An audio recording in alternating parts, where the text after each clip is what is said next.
नमस्कार, जय हिंद, जय भारत। भारतीय अवाम ताकत दल अपने भारतीय भाई बहनों अर्थात अपने देश भारत की जनता अर्थात अपनी भारतीय अवाम से भारतीयता आधारित आपसी श्रद्धा, भारतीयता आधारित आपसी स्नेह, भारतीयता आधारित आपसी प्रेम, भारतीयता आधारित आपसी अखलाक मोहब्बत, भारतीयता आधारित आपसी सहयोग, भारतीयता आधारित आपसी सम्मान, भारतीयता आधारित आपसी एकता, भारतीयता आधारित आपसी भाईचारा तथा भारतीयता आधारित आपसी सद्भाव को समझने व उसे आत्मसात करके वैसा ही और उसी अनुसार आचरण एवं व्यवहार करने हेतु और इसके समस्त भारत में प्रचार प्रसार करने हेतु और इसकी अहमियत और महत्व को प्रत्येक देशवासी को समझाकर उसे अपनाते हुए वैसा ही और उसी अनुसार आचरण एवं व्यवहार करने हेतु और प्रत्येक देशवासी को अपना ही भारतीय भाई बहन मानकर, समझकर, अपनाकर उनके साथ वैसा ही और उसी अनुसार आचरण एवं व्यवहार करने हेतु सतत, सदैव और हमेशा अदब के साथ, आदर के साथ अर्ज करता है, विनती करता है। अब जैसे जैसे चुनाव, देखिए जो चुनाव ये चुनाव आयोग के द्वारा जानबूझ करके, जबकि कोरोना का एक खतरनाक जो प्रकार जो है वेरिएंट ओमिक्रॉन भारत में आ चुका था, उसका काफी विस्तार भी हो चुका था। उस दौरान ये चुनाव आयोग जानबूझ करके हमारे भारतीय भाई बहनों को मौत के मुंह में झोंक करके ये 5 राज्यों का चुनाव जो है अपने भारतीय भाई बहनों के ऊपर थोपा। जो पिछले साल जो विधानसभा के चुनाव हुए थे, इस प्रकार कोरोना के अवधि में चुनाव करवाए गए, रैलियां हुई, संक्रमण फैला और हजारों लोगों की जानें गई और हजारों भारतीय भाई बहनों की जान गई। थोड़ा भी असर इस चुनाव आयोग पर पड़ा नहीं। पता नहीं इसकी क्या सोच है कि अपनी हैंकड़ी दिखानी है, अपनी जिद दिखानी है हमारे भारतीय भाई बहनों की लाशों पर। मैं नहीं समझता कि ये कोई भी व्यक्ति, कोई भी संजीत व्यक्ति जो है वो इस बात को इनकार कर सकता है, नकार सकता है या इसको महत्वहीन कर सकता है कि जहां पर हमारे भारतीय भाई बहनों की जान जाना बिल्कुल आसन्न है, निश्चित है, इमिनेंट है, उसको वही काम करना ताकि हमारे भारतीय भाई बहनों की जान जाए। हमको चुनाव करवाना है। अरे भाई, चुनाव आयोग महोदय, ये इस देश का जो संविधान है या संवैधानिक संस्था है जो है अपने आदरणीय भारतीय भाई बहनों की जान से बड़ी नहीं है। इतनी छोटी सी बात, इतनी मोटी सी बात का महत्व आप समझिए। पिछली बार आपने जो आपकी गलती से हजारों हमारे भारतीय भाई बहनों की जान गई। हालांकि माननीय मद्रास उच्च न्यायालय ने अपना थोड़ा कंधा साफ करने के लिए वो अपना क्रोध दिखाया कि क्यों न चुनाव आयोग के ऊपर हत्या का मुकदमा चलाया जाए। वो कंधा साफ करने वाली बात है। इस वाकई में जब तक चाहे संवैधानिक संस्था हो चाहे कोई भी हो, जब तक उनको दंड नहीं मिलता है और वो भी कमेंसुरेट दंड, तब तक इनकी आदतें जाती नहीं। मन में बहुत पीड़ा है मेरे मन में कि देखते हुए, जानते हुए, सब कुछ समझते हुए तब भी हमारे आदरणीय भारतीय भाई बहनों को मौत मुंह में झोंकना और अपनी हैंकड़ी, अपनी जिद कि नहीं, हमको जो है किसी भी हालत में चुनाव कराना है, कुछ लोग तो यहाँ तक शक कर रहे हैं जनता में कि ये पार्टी विशेष को जो है फायदा पहुंचाने के लिए जो है वो ऐसा कर रहे हैं। लेकिन देखने में तो आ रहा है कि भले वो पार्टी विशेष के माने दबाव हो चाहे ना हो, वो बात दूसरी है। लेकिन जब सभी पार्टियां इसमें शामिल हो रही हैं तो इस पर भी ये कहा जाए कि जो है पार्टी विशेष के लिए तो बात ही नहीं है उतनी।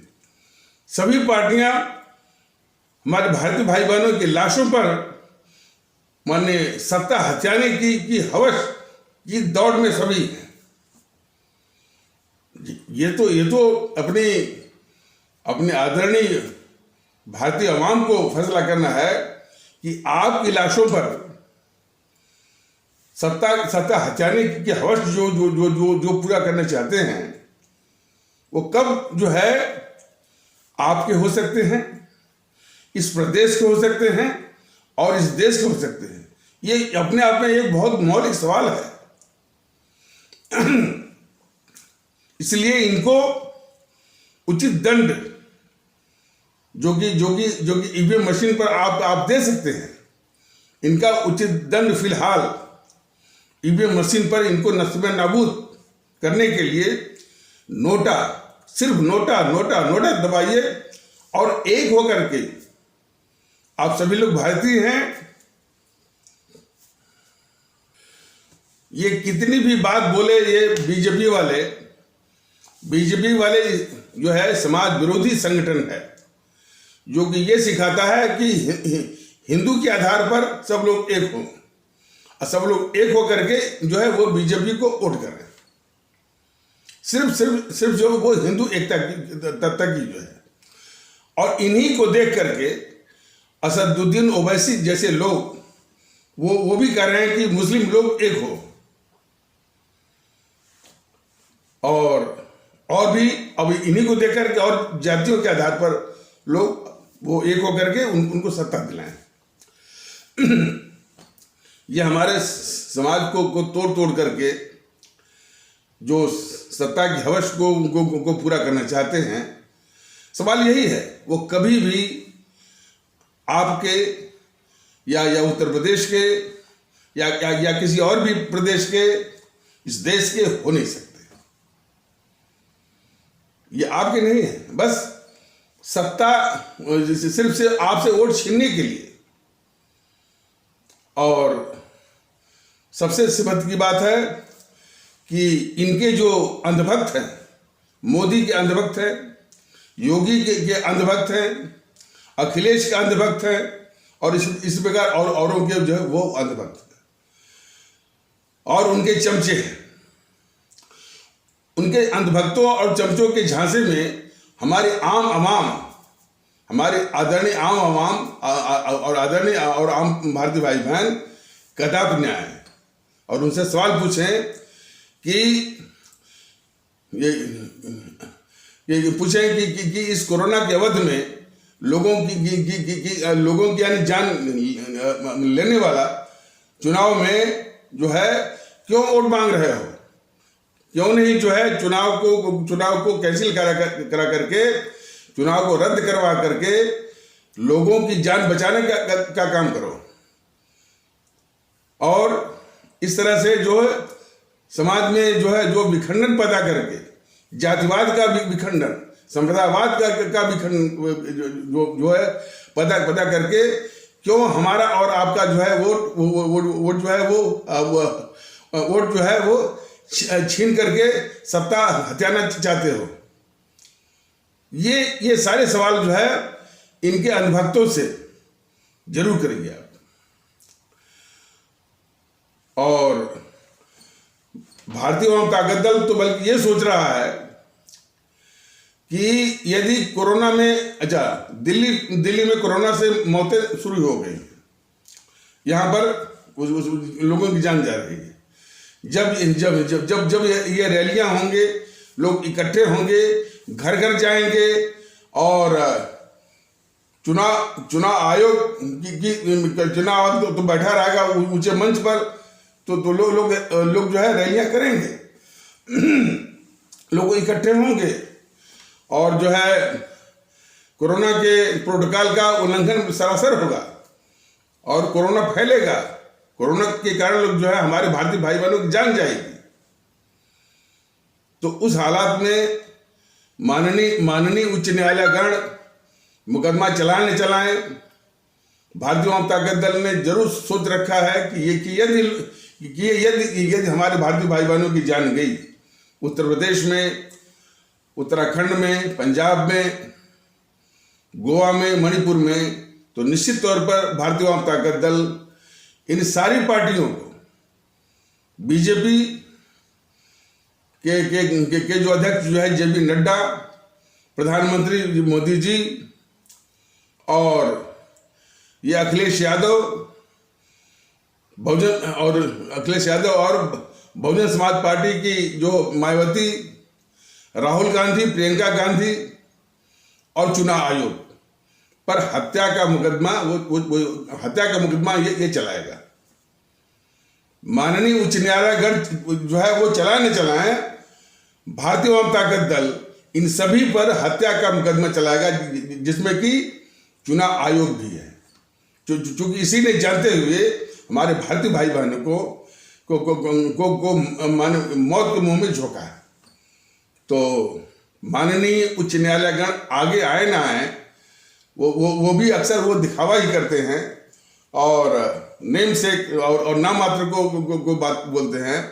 अरे ये उनको भी मालूम है कि ये सब है ना इस कदर दुष्ट है, इस कदर बेहया है कि जब तक इनको कमेंसुरेट दंड नहीं मिलता है तब तक ये अपनी आदतों से बाज नहीं आते हैं। तो भारतीय वाम ताकत दल स्पष्ट कर रहा है कि यदि लोगों की जान गई तो माननीय उच्च न्यायालयगण आए या न आए, भारतीय वाम ताकत दल इन सभी के ऊपर जेपी नड्डा, प्रधानमंत्री मोदी जी, अखिलेश यादव और जो है ये मायावती और राहुल गांधी, प्रियंका गांधी और चुनाव आयोग के ऊपर सीधे हत्या का मुकदमा जो है वो चलवाएगा, निश्चित रूप से छोड़ेगा नहीं। तब इनको तभी जाकर के इनको जब हत्या का मुकदमा चले, इनको फांसी हो, तब जाकर के हमारे आदरणीय भारतीय भाई बहनों की जान की कीमत इनको मालूम होगी, तभी मालूम होगी। और तो और ये पाखंडी मोदी की करतूतों की असलियत हमारे आदरणीय भारतीय भाई बहनों को जानना बहुत जरूरी है। ये मोदी महोदय जो कि हमारे आपके जो है माननीय प्रधानमंत्री हैं, हमारे परम आदरणीय नेताजी, परम आदरणीय राष्ट्रभक्त शिरोमणि नेताजी सुभाष चंद्र बोस और हमारे शहीद आजम भगत सिंह और भी अमर शहीद, इनको उचित सम्मान देना इस देश का जो है वो परम राष्ट्रीय फर्ज बनता है, राष्ट्रीय कर्तव्य बनता है।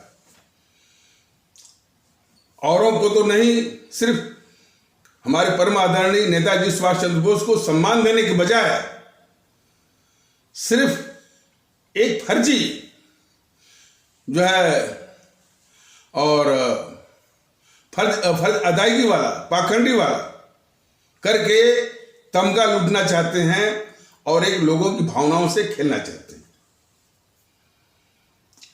मोदी जी जब गुजरात के मुख्यमंत्री थे तो हमारे नेताजी सुभाष चंद्र बोस के पोते चंद्र कुमार बोस उनसे मिले थे और उन्होंने इस बात का आग्रह किया था कि जो है सुभाष चंद्र बोस से संबंधित जो फाइलें जो है क्लासिफाइड करके वो बल्कि छुपाई गई हैं प्रधानमंत्री कार्यालय में, उनको सार्वजनिक किया जाए ताकि देश उनसे संबंधित कुछ जानकारियां और उनके मौत के विषय में जो रहस्य जो कि एक बहुत पहेली बना हुआ, और हमारे देश के लोग अभी भी उत्सुक हैं कि उनकी मृत्यु कैसे हुई। तो यह देश जान सके, तो इसी नरेंद्र मोदी ने, जो कि हमारे आपके इसमें प्रधानमंत्री हैं और उसमें गुजरात के मुख्यमंत्री थे, तो चंद्र कुमार बोस जो कि पोते हैं नेताजी सुभाष चंद्र बोस के, उनको आश्वासन दिया कि जब भी उनको मौका मिलेगा, जब भी मोदी जी को मौका मिलेगा, तो उन फाइलों को सार्वजनिक जो है कराने के लिए जरूर कोशिश करेंगे। आज मोदी महोदय को पौने आठ साल से अधिक हुए सत्ता में बैठे हुए, जो उन फाइलों के विषय में आज भी उन्होंने सार्वजनिक भी नहीं किया, और जब भी कोई आरटीआई से सवाल करता है उनके दफ्तर को, तो फिर वही रटाया जवाब दिया जाता है, जो कि जीएनपीसी के जमाने में, गांधी नेहरू परिवार चंडाल चौकड़ी कागज के शासन के जमाने में की तरह जवाब जो है दिया जाता है कि इनकी फाइलों को सार्वजनिक करने से कुछ देशों के साथ संबंध खराब हो जाएंगे। तो इतना ये झूठ बोलने वाले हैं मोदी महोदय। ये सरदार पटेल की एक स्टैच्यू ऑफ यूनिटी बनवाए, ठीक है, वो इसके पात्र हैं, और उन्होंने ही 562 रियासतों को मिलाकर के भारतीय संघ बनाया। लेकिन उससे बड़ी मूर्ति हमारे परम आदरणीय नेताजी, परम आदरणीय राष्ट्रभक्त शिरोमणि नेताजी सुभाष चंद्र बोस की मूर्ति होनी चाहिए, देश में सबसे बड़ी और विश्व में सबसे बड़ी। आज उसकी कोई मांग भी नहीं कर रहा है। वो जो शिवसेना है, जो कि इसमें वो सहयोगी बन गई है इसी जीएनपीसी की महाराष्ट्र की सरकार में, वो बाला साहब ठाकरे की बात करती है, लेकिन वो देशद्रोही पार्टी, वो हमारे परम आदरणीय राष्ट्रभक्त शिरोमणि नेताजी सुभाष चंद्र बोस की बात नहीं करती है कि इनकी मूर्ति जो है विश्व में सबसे ऊंची होनी चाहिए, वो भी नहीं बात करती। लेकिन भारतीय जनता दल कहता है कि सरदार पटेल से भी ऊंची मूर्ति आप बनवाइए। लेकिन ये क्या अपमान कर रहे हैं कि वो इंडिया गेट पर एक छोटी सी मूर्ति बना करके तमगा लूटना और लोगों की भावनाओं से खेलना, ये देश के साथ गद्दारी कर रहे हैं मोदी महोदय। देश को जरूरत है, देश की जनता चाहती है कि हमारे परम आदरणीय राष्ट्रभक्त शिरोमणि नेताजी सुभाष चंद्र की प्रतिमा भारत में ही नहीं पूरे विश्व में सबसे ऊंची होनी चाहिए मोदी महोदय। और आप धोखा दे रहे हैं, यानी इस देश को छोटी सी प्रतिमा यहां पर जो है वो इंडिया गेट पर करके। आप भी जानते होंगे कि 15 अगस्त हमारे आजादी का दिवस नहीं है। आपने बोला भी था 15 अगस्त को खारिज करके जो हमारे परम आदरणीय राष्ट्रभक्त शिरोमणि नेताजी सुभाष चंद्र बोस ने 21 अक्टूबर 1943 को आजाद भारत की स्थापना की और 11 देशों ने मान्यता भी दी, वो हमारा वास्तविक आजादी का दिवस है। तो मोदी महोदय, चूंकि आप राष्ट्रवाद का दम भरते हैं, अवाम ये मांग करती है इस देश की कि उस 15 अगस्त को खारिज करके 21 अक्टूबर को हमारे देश का आजादी, हमारे देश के लिए आजादी का दिवस मनाइए, मनाने की व्यवस्था करिए। ये राष्ट्रवाद का तकाजा है। और दूसरा, इस देश के सबसे बड़े अभिशाप, सबसे बड़े कलंक मोहनदास करमचंद गांधी के जन्म 2 अक्टूबर को खारिज करके 23 जनवरी जो कि हमारे परम आदरणीय राष्ट्रभक्त शिरोमणि नेताजी सुभाष चंद्र बोस का जन्मदिन है, उसको राष्ट्रीय दिवस के रूप में मनाइए। उसको गणतंत्र दिवस के साथ मत जोड़िए मोदी महोदय, इतनी सी भी अकल आपको नहीं है। वो गणतंत्र दिवस जो है उसमें कोई कुर्बानी वगैरह नहीं है। गणतंत्र दिवस मोदी महोदय आप जान लीजिए, आप अपने संविधान की शपथ लेकर के जो है वो प्रधानमंत्री बने हैं, वो जो है हमारे संविधान लागू होने का दिवस है, कुर्बानी का नहीं है वो। और हमारे परम आदरणीय राष्ट्रभक्त शिरोमणि नेताजी सुभाष चंद्र बोस वो शहादत कुर्बानी के प्रतीक हैं। तो इतनी सी भी अकल आपको नहीं है कि एक जो है संविधान लागू होने की तिथि यानी गणतंत्र दिवस को आप जोड़ रहे हैं नेताजी सुभाष चंद्र बोस के जन्म से। ये शरारत और ये खुराफात आप क्यों कर रहे हैं? आप राष्ट्रवादी नहीं हैं, आप राष्ट्रद्रोही हैं। और जिस दिन से आपने क्या ये सारी करतूतें आपकी जो है भारत यानी जो है भारतद्रोह के बराबर है।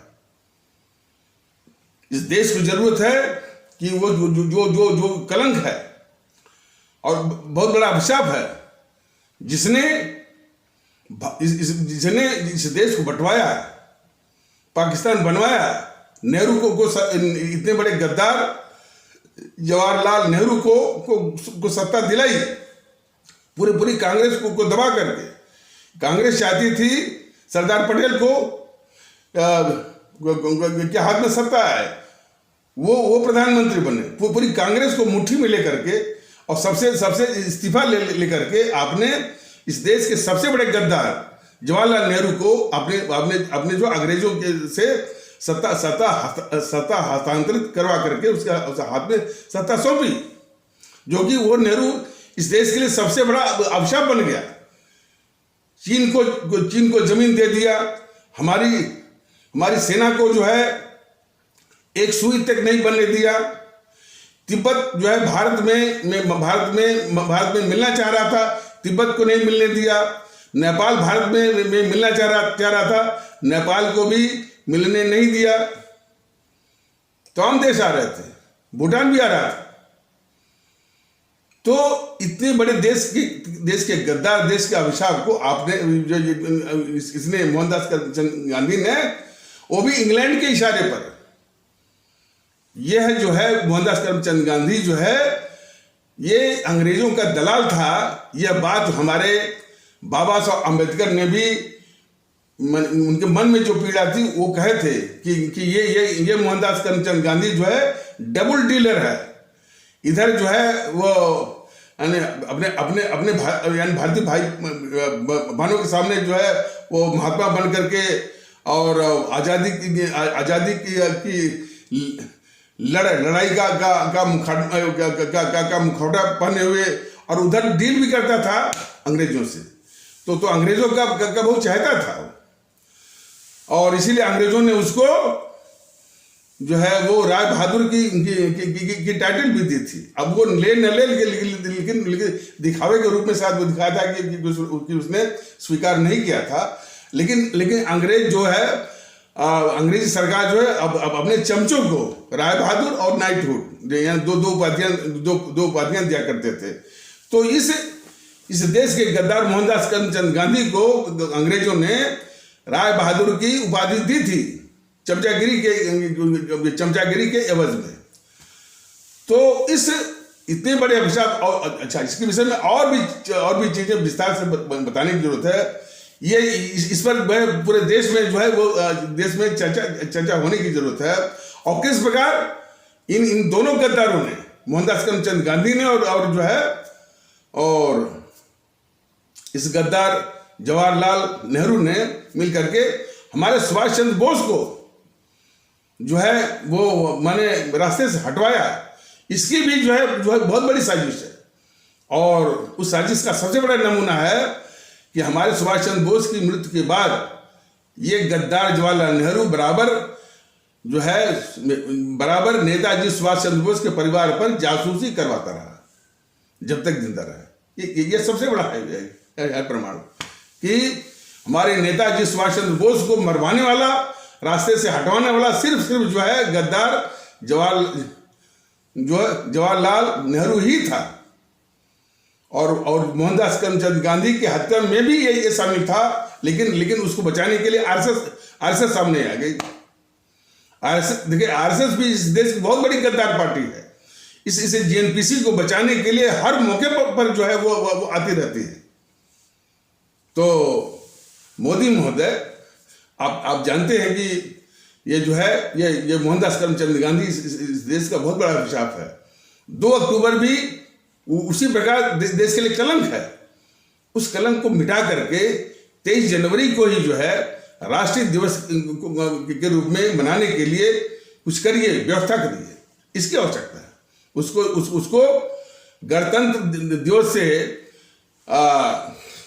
जोड़ करके कभी भी जो है हमारे परम आदरणीय राष्ट्रभक्त शिरोमणि नेताजी सुभाष चंद्र बोस का अपमान मत करिए। योगी और मोदी के अंधभक्त और चमचे कह रहे हैं कि मोदी आ रहे हैं, योगी आ रहे हैं। हमारी आदरणीय आवाम उनसे पूछे भी, और असली पूछने से ज्यादा जरूरी है कुछ करके दिखाना कि भारतीयता के आधार पर सभी अपने भारतीय भाई बहन अपने को हिंदू न समझें, अपने को मुस्लिम न समझें, अपने को ठाकुर न समझें, अपने को ब्राह्मण न समझें, अपने को यादव न समझें। देखिए भारतीयता का कद ये जो तुच्छ पहचान के पीछे यानी आप लोग हैं कि हम ठाकुर हैं, ब्राह्मण हैं, हम यादव हैं, इसके आगे हमारी जो भारतीयता का कद जो है बहुत ऊंचा है।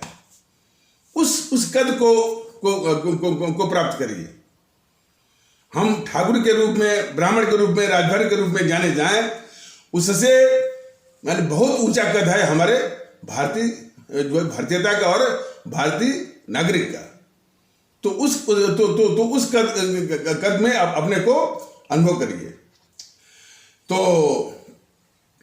कदाप जो है वो हिंदू के रूप में नहीं, कदाप जो है मुस्लिम के रूप में नहीं, कदाप जो है ठाकुर, क्षत्रिय, राजपूत या ब्राह्मण या यादव या ओबीसी के रूप में या दलित के रूप में कदाप नहीं, सिर्फ भारतीय के रूप में सब लोग, सभी आदरणीय भारतीय भाई बहन एक होकर के ये जो देश विरोधी ताकतें हैं और भारतीय समाज विरोधी ताकतें हैं राजनीतिक दल के बेस में, इनको अपने प्यारे मुल्क भारतवर्ष की पावन धरती से समूल समाप्त करने के लिए ईवीएम पर नोटा दबाइए। नोटा ये कभी भी आपके नहीं है। कुछ नमूने आप देख लीजिए। तो इनके चमचों से, योगी और मोदी के चमचों से या योगी के चमचों से या उनके अंधभक्तों से हमारी आवाम पूछे कि मोदी को सत्ता में दोबारा क्यों आना चाहिए। क्या ये योगी महोदय खूंखार अपराधी दीपक त्यागी उर्फ यति नरसिम्हानंद सरस्वती, जो कि हमारे देश में कितनी भयावह, कितने घिनौना नफरत जो है फैलाने के लिए इस दुर्दांत अपराधी दीपक त्यागी की तरह और लोग भी आ जाएं, जो कि देश में वो नफरत फैलाएं।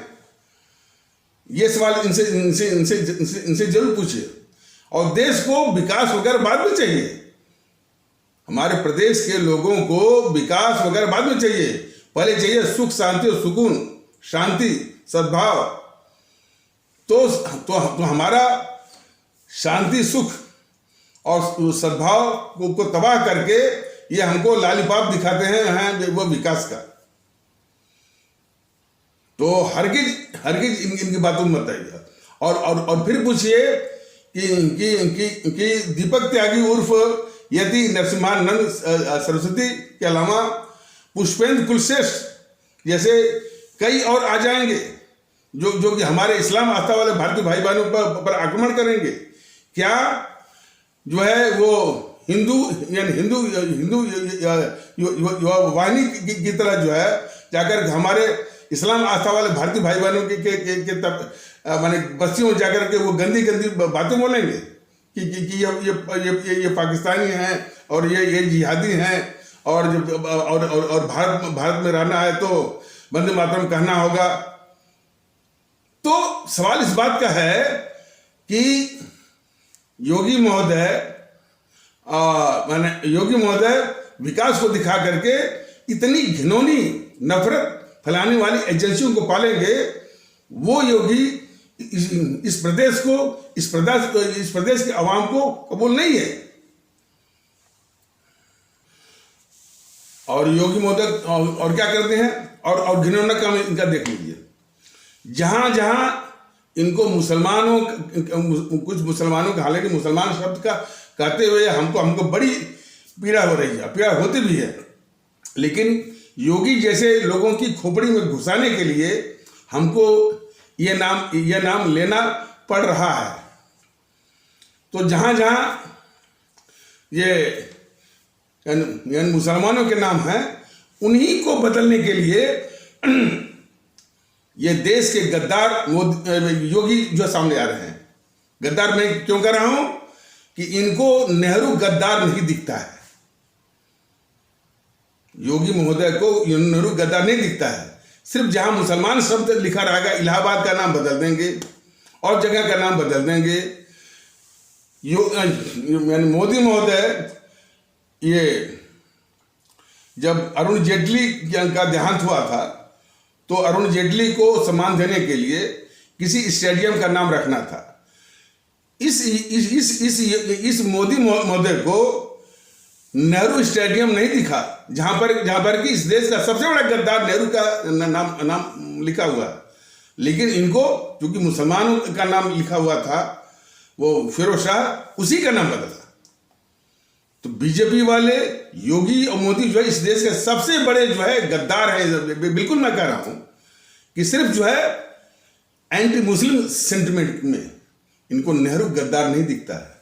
और जिस किसी को भी नेहरू गद्दार न दिखे और नेहरू की गद्दारियों को छुपाए, वह देश का सबसे बड़ा गद्दार है। हमारे भारतीय भाई बहन बिल्कुल समझ लें। जब मैं ये कहता हूं कि जो नेहरू की गद्दारियों को छुपाया तो वो देश का सबसे बड़ा गद्दार है, जिसमें कि योगी और मोदी जैसे लोग आते हैं, तो बात यहीं तक सीमित नहीं है। जितने भी प्रवक्ता आते हैं इस्लाम आस्था वालों से, चाहे वो अंसार रजा हो, चाहे वो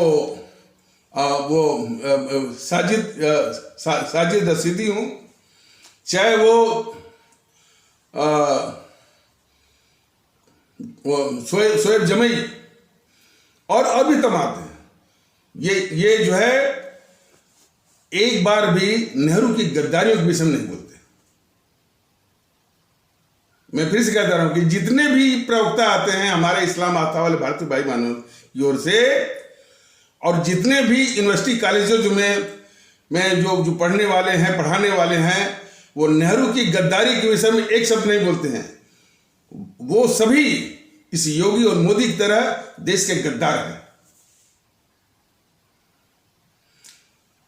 आम जनता समझ रही है कि कितना खतरनाक था ये कितना खतरनाक था ये जो है मोहनदास करमचंद गांधी, कितना खतरनाक था वो इस मुल्क के लिए, कितना खतरनाक था वो गद्दार जवाहरलाल नेहरू, जो आवाम धीरे धीरे जो है वो समझना शुरू कर दिया है।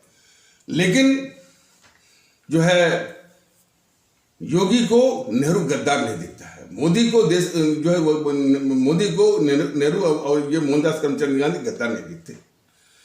तो बात सिर्फ योगी और मोदी तक ही नहीं है। ये आरएसएस भी इस गद्दार नेहरू की रक्षा करती रहती है और हर वक्त तो आरएसएस भी गद्दार है।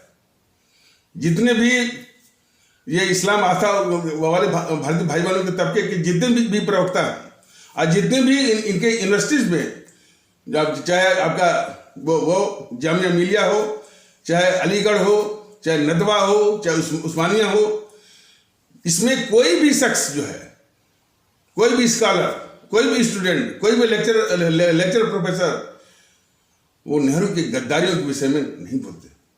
ये सब के सब निश्चित रूप से इस देश के सबसे बड़े गद्दार हैं। और हम तो चाहते हैं कि इन सबके मजमे में मैं अकेला इन सबों को गद्दार मैं साबित करूं। तो ये हालत। तो बात चल रही थी कि योगी महोदय को जो है इस नेहरू जो इस देश के लिए, अरे क्या बताया जाए, सुभाष चंद्र बोस को मरवाया इसने, और इसके बाद जो है और जो देश हमारी सुरक्षा कर सकते थे, मैंने तिब्बत जो है वो तिब्बत जो है मिलना चाह रहा था भारत से, इस गद्दार नेहरू ने चीन को सौंप दिया। नेपाल भी मिलना चाह रहा था, उसको मिलने नहीं दिया। अब अपनी खुद की जमीन जो है चीन, जो दुश्मन चीन को दे दिया।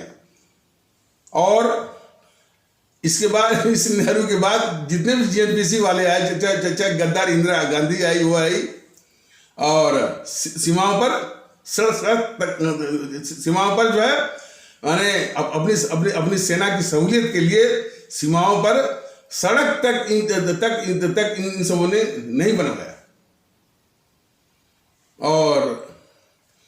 और कितनी बेहाई से उस जेएनपीसी का रक्षा मंत्री ए के एंटनी, अब देश जाना है, ए के एंटनी कह रहा है कि हमने सीमाओं पर सड़क इसलिए नहीं बना, हमने सीमाओं पर सड़क न बनवा करके हमने देश की रक्षा की है,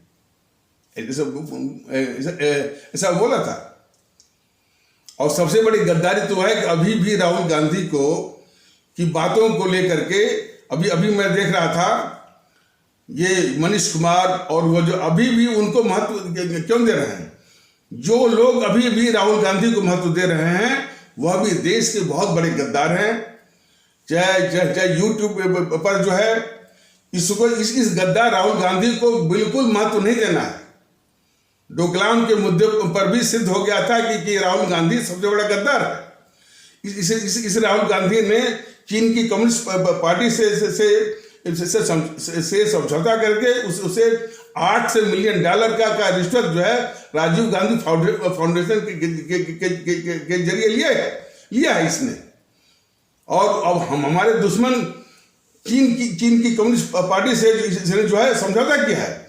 ये देश का सबसे बड़ा वो गद्दार है। तो जो चैनल वाले इसको अभी भी दिखाते हैं वो देश के सबसे बड़े वो गद्दार हैं। अब बीजेपी भी गद्दार इसलिए है कि इस राहुल गांधी को गद्दार के रूप में लोग न जाने, ये हमेशा जो है इसको बचाती रहती है।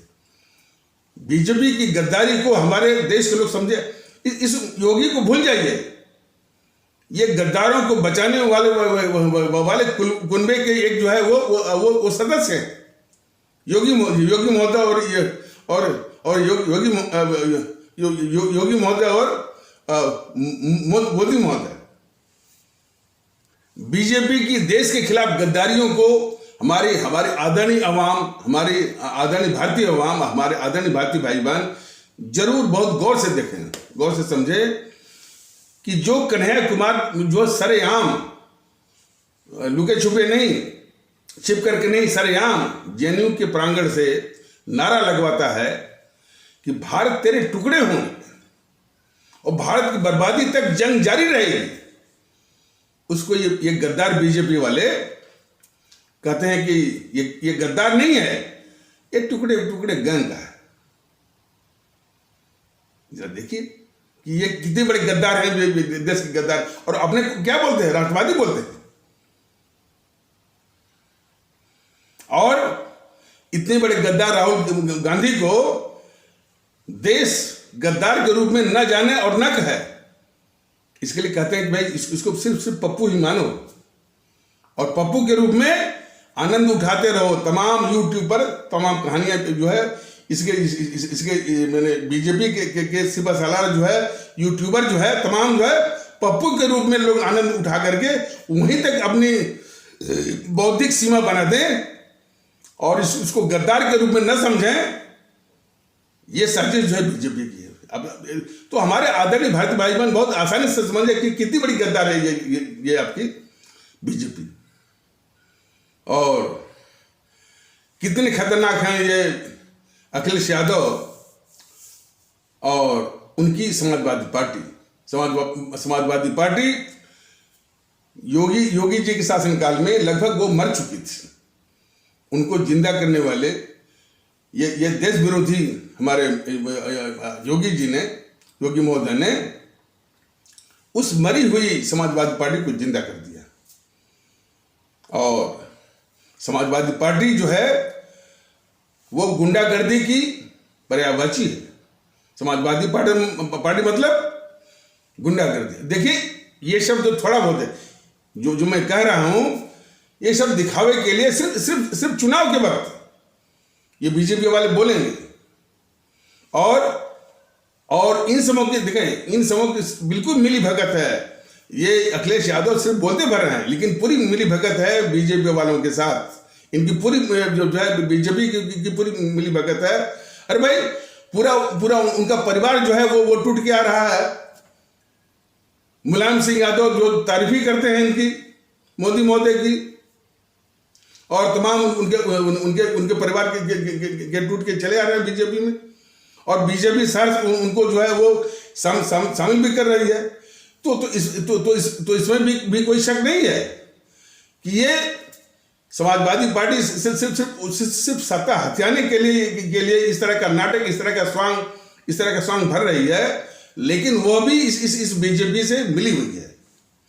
और इस समाजवादी पार्टी जो कि बिल्कुल मर गई थी, पंचायत का चुनाव करवा करके योगी महोदय ने इसको जिंदा कर दिया। और कैसे बचाते हैं बीजेपी वाले इस अखिलेश यादव को। अखिलेश यादव का मतलब है माफिया राज, अखिलेश यादव का मतलब है गुंडा राज। अब अखिलेश यादव का मतलब है कि किसी की भी संपत्ति हो, किसी का भी प्लाट हो, किसी की जमीन हो, किसी का मकान हो, हथियाने वाले अवैध रूप से गैंग का सरगना। मुंह से भले मीठी मीठी बात बोलते हैं, मीठी मीठी बातों में हमारे उत्तर प्रदेश के आदरणीय भारतीय भाई बहन कदापि न है। तो अखिलेश यादव का मतलब है गुंडा राज, माफियाओं का राज, दादाओं का राज, धन उगाई का राज। और किसी की भी संपत्ति, किसी का भी प्लाट, किसी का भी मकान, किसी की भी जो है वो ये जमीन को अवैध रूप से कब्जाने वाले गैंग का सरगना।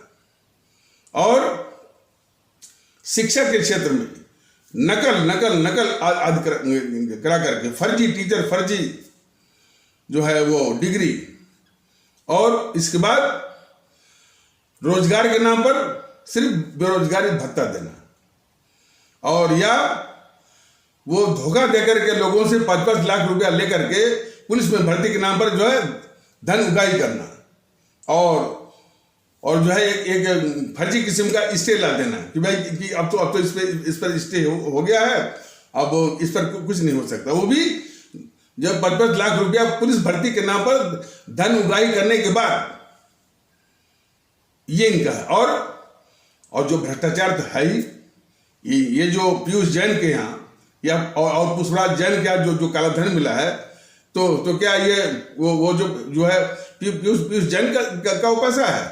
क्या वो पुष्पराज जैन का पैसा है? ये अखिलेश महोदय का ही पैसा है।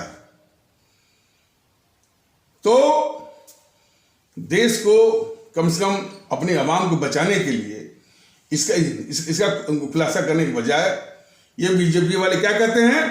टोटी चोर।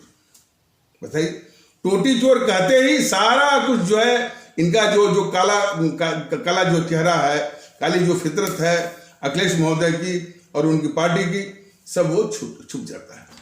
तो किस तरह से अवाम के अपनी जो आदरणीय भारतीय अवाम है उसके अभिशापों को बचाने वाली ये बीजेपी है। तो गद्दार राहुल को पप्पू और इनको वो टोटी चोर।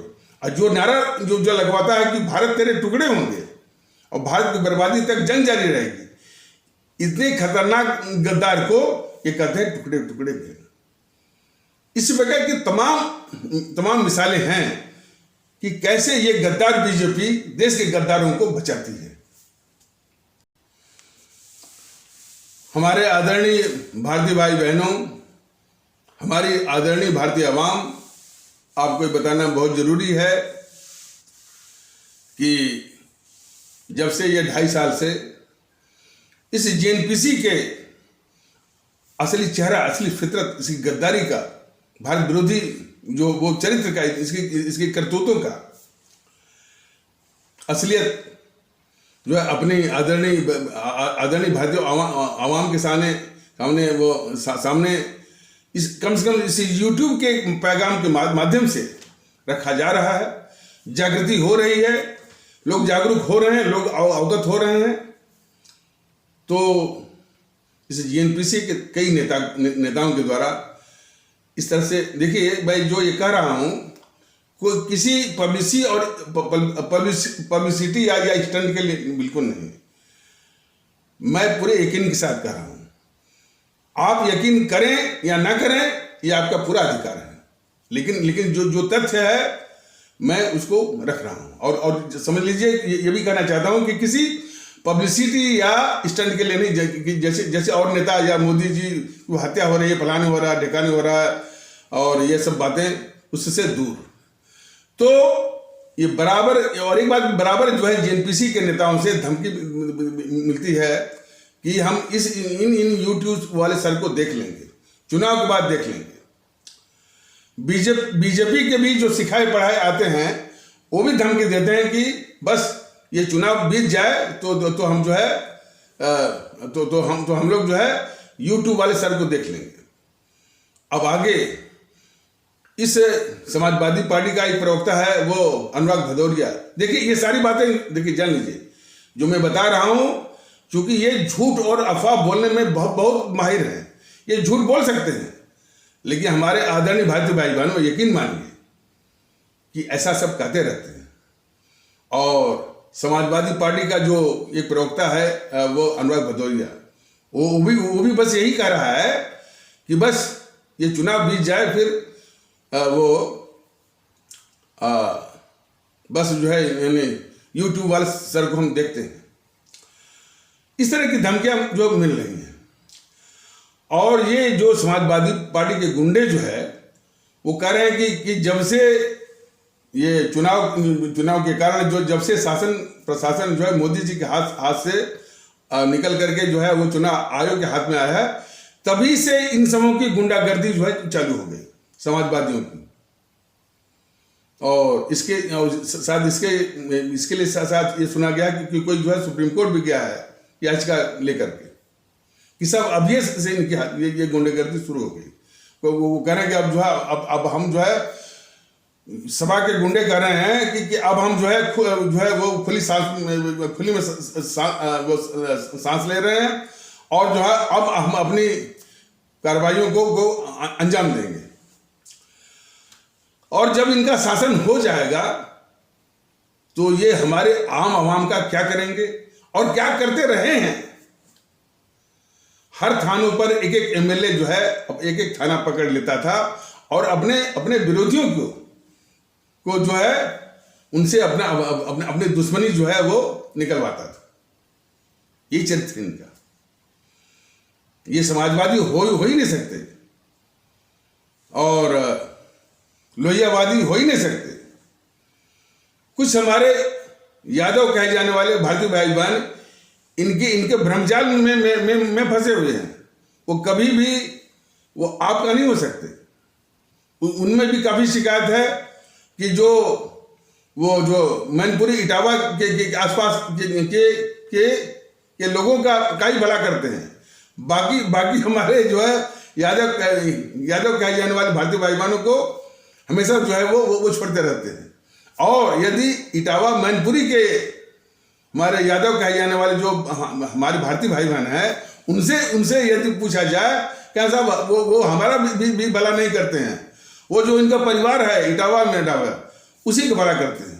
सच्चाई यही है कि भले वो दम भरते हों कि हमारे यादव भारतीय भाई बहनों का भला करते हैं, या हमारे जो है इस्लाम आस्था वाले भारतीय भाई बहनों का भला करते हैं, या किसी का भला करते हैं, बिल्कुल नहीं, सिर्फ परिवार।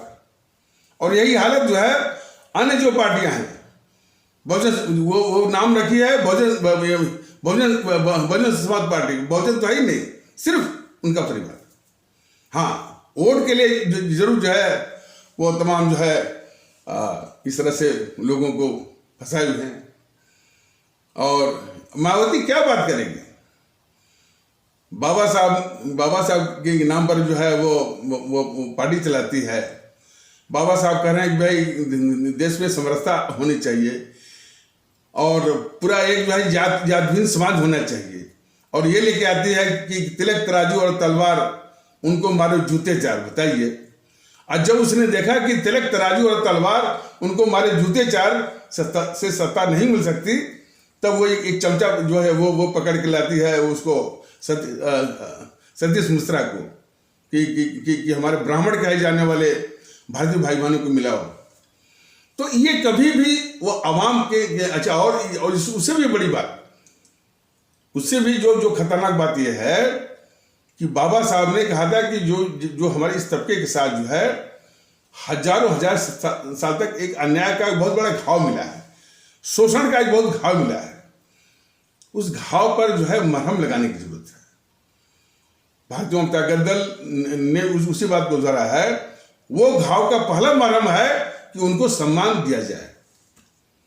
हमने भी कोशिश की थी व्यक्तिगत तौर पर, हमारे बेटे की शादी के अवसर पर जब हमने भतवान किया था पूर्वी उत्तर प्रदेश के एक जिले में, हमने सबको आमंत्रित किया था। हालांकि उसमें कई बाधाएं आई, लेकिन हमने सबको जो है वो आमंत्रित किया। हमारे वो उपेक्षित भारतीय भाई बहन, जिसको कि आप लोग हरिजन वगैरह बोलते हैं, लेकिन भारतीय जनता दल इन शब्दों से बिल्कुल वो परहेज रखता है कि इनको हरिजन क्या कहा जाए, इनको चमार कहा जाए। उनके लिए जो आदर्श सूचक जो संबोधन है कि हमारे उपेक्षित भारतीय भाई बहन, तो हमारे उपेक्षित भारतीय, चूंकि उनकी उपेक्षा माने हुई है और अब तक भी हो रही है, तो हमारे उपेक्षित जो भारतीय भाई बहन है वो आए तो खड़े रहे। तो उनसे मैंने कहा कि अरे भाई आप खड़े क्यों, खाट पर बैठिए। और खाट पर माने वो पैर वाले को नहीं, सिरहाने वो वहां बैठिए। तो इसी तरह के सम्मान की उनको जरूरत है। और ये मायावती बाबा साहब के नाम पर, यानी बाबा के नाम पर जो है वो एक भावनात्मक लोगों का शोषण करके जो है वो जो छीनने का जो साजिश कर रही है, वो हमारी आवाम को और खास करके आवाम के उस तबके को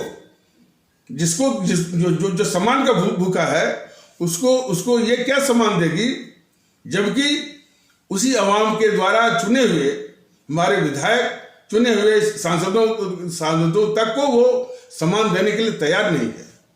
किस तरह से चुने हुए विधायकों को, चुने हुए सांसदों को अपने सामने बिठाती है जमीन पर, और अपने उच्च मंच पर बैठ करके वो मीटिंग करती है। तो ये मानसिकता है। तो बाबा साहब के हर सिद्धांत, हर वसूल को, हर उनकी भावना को हत्या करने वाली है ये मायावती। तो इस बात को हमारे जितने भी उपेक्षित भारतीय भाई बहन हैं बहुत गौर से समझे।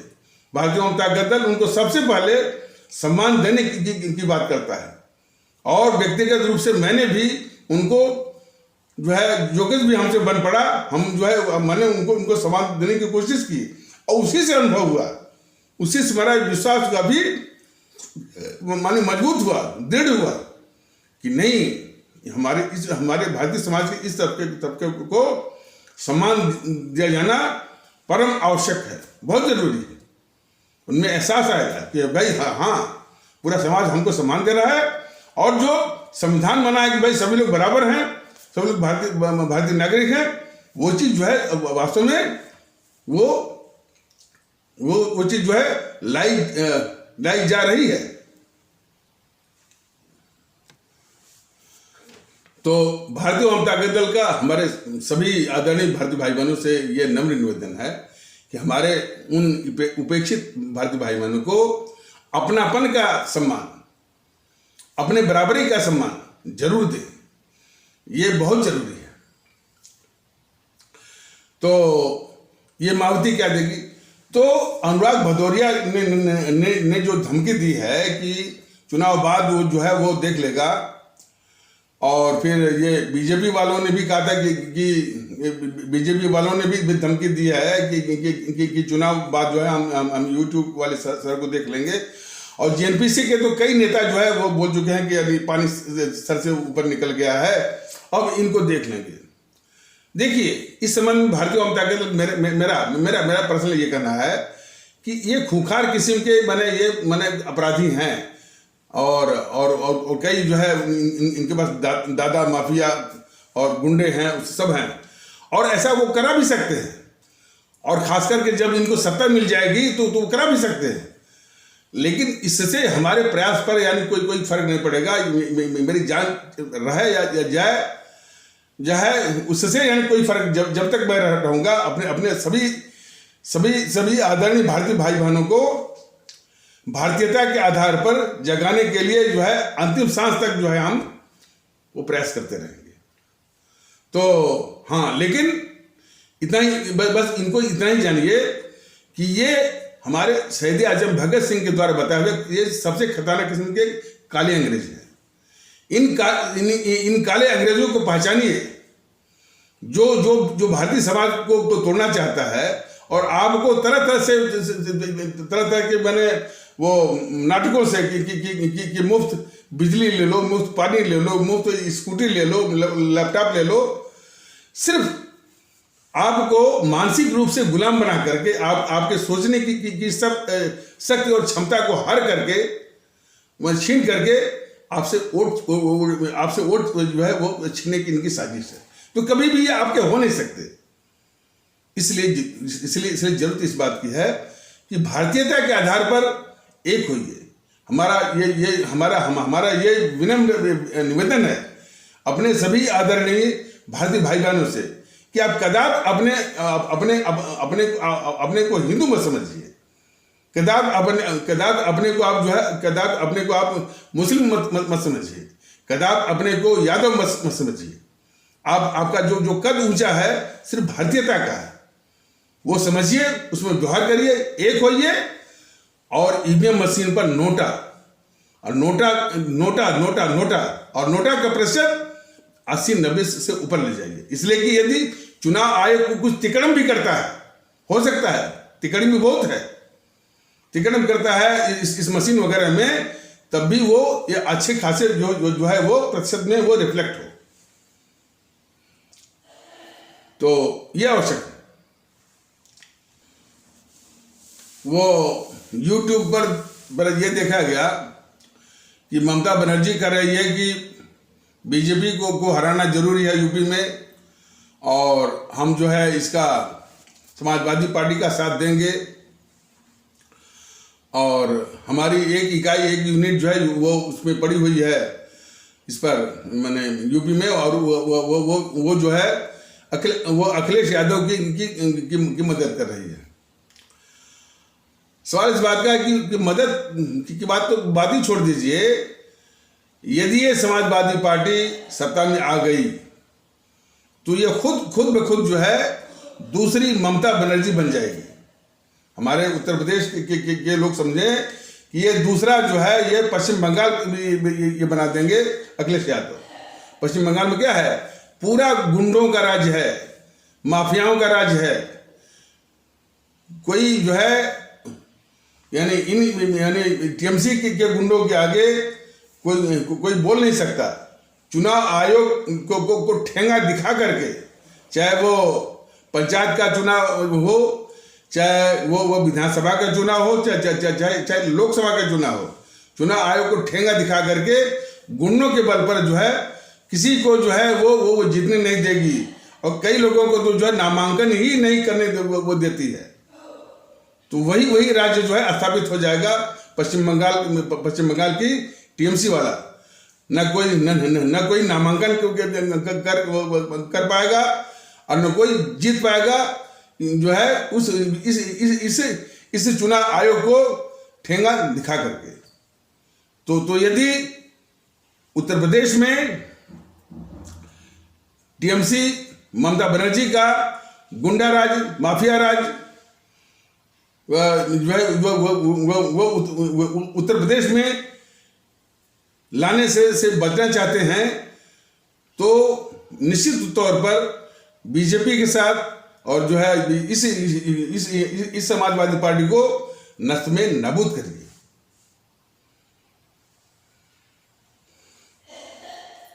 सुनने में आ रहा है कि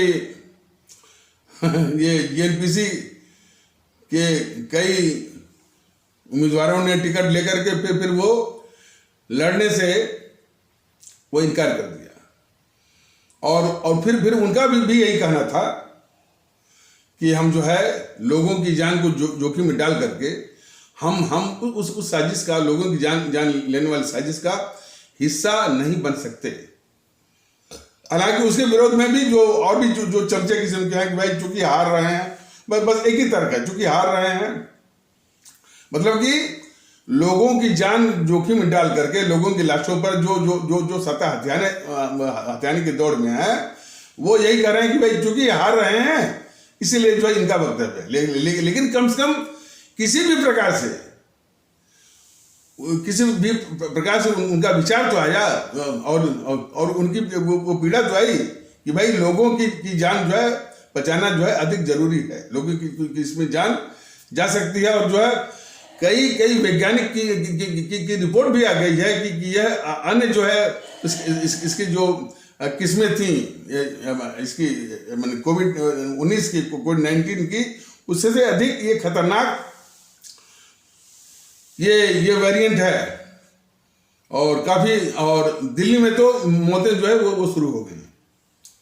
तो सवाल इस बात का है, सबसे बड़ी महत्वपूर्ण बात है कि हमारे आदरणीय भारतीय भाई बहन दिमागी रूप से, अपने जहन से, अपने जज्बे से इतने कमजोर नहीं हैं कि देश के गद्दारों को, समाज विरोधियों को, गुंडा राज और माफिया राज जो है वो चलाने वालों को शिक्षा जो कि हमारे भारतीय समाज की या किसी भी समाज की बुनियाद होती है, शिक्षा की जड़ को खोदने वालों को जो है वो उनके हाथ में जो है वो सत्ता सौंपेगी। सत्ता सौंप करके सारे नारकी पाप जो है वो उनके द्वारा किए सारे नारकी पाप को वो झेलेगी। आप बहुत ताकतवर हैं, आप बहुत शक्तिमान हैं, लेकिन आपकी ताकत, आपका ताकतवर होना, आपका शक्तिमान होना इसी बात पर निर्भर करता है कि आप एक हों भारतीयता के आधार पर। जिस वक्त आप ये सोच लेंगे कि हम यादव नहीं हैं, हम भारतीय नागरिक हैं, हम राजभर नहीं हैं, हम भारतीय नागरिक हैं, जिस वक्त आप सोच लेंगे कि हम हिंदू नहीं हैं, हम भारतीय नागरिक हैं, और हम ब्राह्मण नहीं हैं, हम भारतीय नागरिक हैं, हम बंगाली नहीं हैं, हम भारतीय नागरिक हैं। और एक महत्वपूर्ण बात ये अपने भारतीय भाई बहनों को बताना जरूरी है, ये बीजेपी के सिखाए पढ़ाए जो आते हैं, वो जो भी है तोते वगैरह या छुट भैये, वो ये कहते हैं कि योगी जी चले जाएंगे तो सनातन का क्या होगा। यह योगी जी भी जान लें, हम मोदी जी भी जान लें, और उनके जितने भी चंगू मंगू हैं वो भी जान लें, हमारा देश यदि महफूज रहेगा, हमारा देश यदि महफूज रहेगा, सुरक्षित रहेगा, तभी सनातन भी सुरक्षित रह पाएगा। तो योगी महोदय, मोदी महोदय और उनके जितने सेवासारा चंगू मंगू ये अच्छी तरह जान लें कि देश को सुरक्षित करना बहुत जरूरी है। और आज जो महसूस हो रहा है कि यह देश मोदी जी के हाथों में सुरक्षित नहीं है। सिर्फ वोट सत्ता के लिए सारे देश के गद्दारों को, देश के दुश्मनों को ये पाल रहे हैं, पाल ही नहीं रहे हैं, बल्कि उनके पापों को भी धुल रहे हैं, उनके गद्दारी के पापों को भी धुल रहे हैं। उनके द्वारा लूटे हुए और विदेशी बैंकों में जमा किए काले धन को भी जो है वो उसकी भी रक्षा कर रहे हैं। अरे देश ने तो देखा है ना कि जब बीजेपी जो है 2004 से लेकर 2014 तक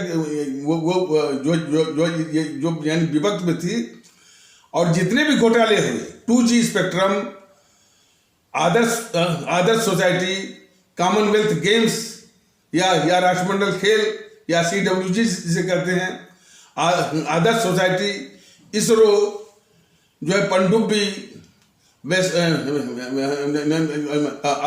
अगस्टा वेस्टलैंड हेलीकॉप्टर, कोयला घोटालों की एक लंबी फहरिस्त है। और इन घोटालों के जरिए इस JNPC ने 35 लाख करोड़ की जो है वो लूट मचाई है। और वैसे तो आज की तारीख में इस JNPC के द्वारा जो लूट करके जो काला धन विदेशी बैंकों में जो है, सूत्रों से पता चलता है आज की तारीख में 12 लाख करोड़ का है। तो इस पर जो है ये बीजेपी वाले नहीं, इसी कहते हैं भाई कि JNPC जो है वो इस देश को लूटने वाले, बीजेपी इन डकैतों को बचाने वाली, वो फिर यानी वोट मांग रही है और अपने को उनको राष्ट्रवादी कहते हैं। अब आप जरा सोचिए ना कि यह देश के डकैतों को बचाने वाली कभी ये राष्ट्रवादी हो सकती है? हमारी आवाम पूछे जो है इनसे कि जो है जिसका आज की तारीख में 12 लाख करोड़ का काला धन है, न तो बीजेपी वाले उस पर जो है कुछ बोलने को तैयार है,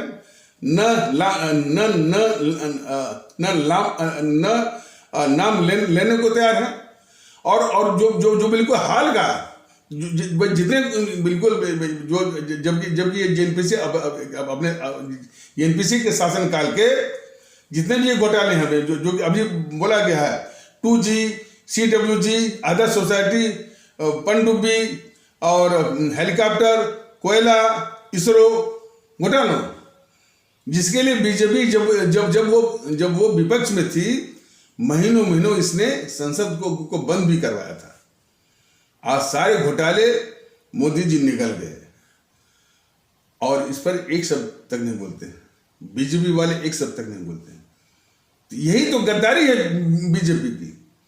तो जहां एक और JNPC इस देश के सबसे बड़े डकैत है, इन डकैतों की रक्षा करने वाले मोदी जी हैं। और CA से लेकर के और जो है वो ये आपका जो आंदोलन हुआ है वो किसानों के आंदोलन, और जो है और भी जितनी बातें हैं, ये यानी ये वो सिद्ध करता है कि मोदी जी जो है देश विरोधियों को सुविधा देने के लिए सारा माहौल दिए हैं कि ये देश के साथ गद्दारी करें। और मोदी जी के जमाने में, मोदी जी के शासनकाल में देश विरोधी पत्रकारों का, ये आशुतोष, मुकेश कुमार, अजीत अंजुम, अशोक वानखेड़े, आलोक जोशी, यह इतनी बड़ी अभिशाप JNPC के पक्ष में ये सब जो है ये माहौल बना रहे हैं। ये सब के सब जो है मोदी जी के शासन के द्वारा पाले जा रहे हैं। ये NDTV, आज तक, ABP न्यूज, सुदर्शन और इस टाइप के जो है वो, और इंडिया न्यूज नेशन, ये सब के सब जो है भारत विरोधी जो है, भारत विरोधी इसलिए कि ये उसी गद्दार JNPC जो इस देश की सबसे बड़ी अभिशाप है, कोई भी गौर से मैं उसको एनालाइज करे, देखा और वो भी राष्ट्रभक्ति के निगाह से, उस जज्बे से, तो पता चलेगा कि इससे बड़ी कोई गद्दार जो है वो संगठन है ही नहीं, तंजीम है ही नहीं। गद्दारी और भी फितरत है, तमाम तरह के माफिया, गुंडे कि ये पार्टी है, तो उन्हीं के पक्ष में ये सब जो है माहौल बनाते हैं। ये जो मीडिया जो इलेक्ट्रॉनिक मीडिया है आपका एनडीटीवी, और एनडीटीवी का जो है रवीश कुमार, ये सब के सब जो मोदी जी सब पाल रहे हैं सबको। ये सिर्फ जो है बस उसको चर्चा का विषय बनाते हैं कि ये जो है वो इंटेलेक्चुअल टेररिस्ट है, अर्बन नक्सल है, ये पीएफआई है, तो ये है, ये वास्तव में है। लेकिन मोदी महोदय राष्ट्रभक्ति का तकाजा करता है कि इनको नष्ट में नाबूद करना है, चर्चा नहीं करनी है। बीजेपी की यही गद्दारी है। मैं उसको बड़ा गौर से समझिए कि जितने भी देश के खतरनाक विषय हैं जिन पर इनको खत्म करने की इनकी जिम्मेदारी बनती है, वो दे देते हैं चर्चा के लिए, ताकि इनके पक्ष में एक वोट का माहौल बने। इतने खतरनाक हैं ये देश के लिए बीजेपी वाले। और जब भी कोई मान लीजिए तौकीर रजा की बात है, कैसे बोलता है, और भी इस्लाम हमारे इस्लाम आस्था वाले भारतीय भाई बहनों के तबके के कुछ इसी तरह से कट्टरवादी देश विरोधी तत्व मिलते हैं, तो उन तत्वों का इलाज करने के बजाय, उन पर कार्रवाई करने के बजाय, उनको ठिकाने लगाने के बजाय, ये बीजेपी के जितने भी सुबह सालार हैं यूट्यूब पर बोलते हैं कि वो माने कि उनके खिलाफ योगी जी को जो कार्रवाई करनी है, तो जो योगी जी को कार्रवाई करनी है, वो योगी जी को नहीं करना है कि नहीं करना है, इस पर नहीं सब बोलेंगे। जो कार्रवाई मोदी जी को करना है तो इस पर भी नहीं बोलेंगे। बीजेपी के सुबह सालार जो कि यूट्यूब पर हैं, वो कहते हैं कि इसको वायरल करो, इसको फैलाओ ताकि नफरत फैले। कहने के साथ सारांश ये है कि जिन तत्वों को, खासकर मान लीजिए कि इस्लाम आस्था वाले भारतीय भाई बहनों के तबके से भी आते हैं, तो उनको समाप्त करने के बजाय, उनको खत्म करने के बाद, उनको कानूनी रूप से जो है पंग करने के बजाय, बीजेपी के सुबह सालार कहते हैं कि इसको वायरल करो ताकि नफरत फैले।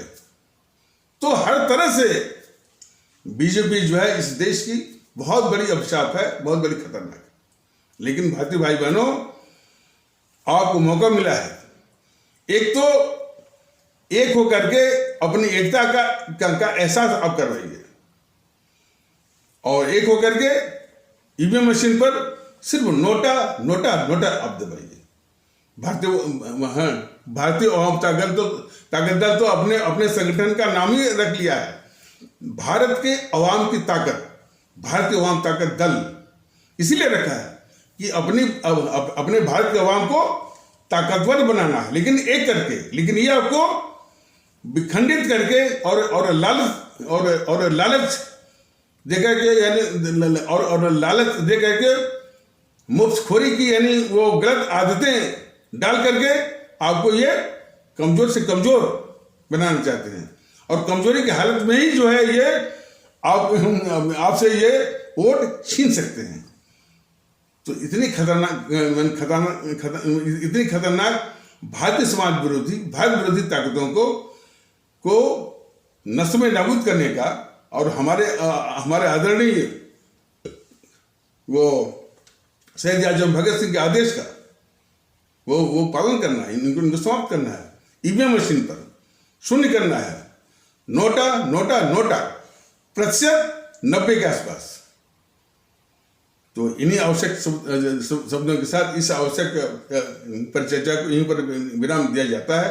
तब तक के लिए नमस्कार, जय हिंद, जय भारत।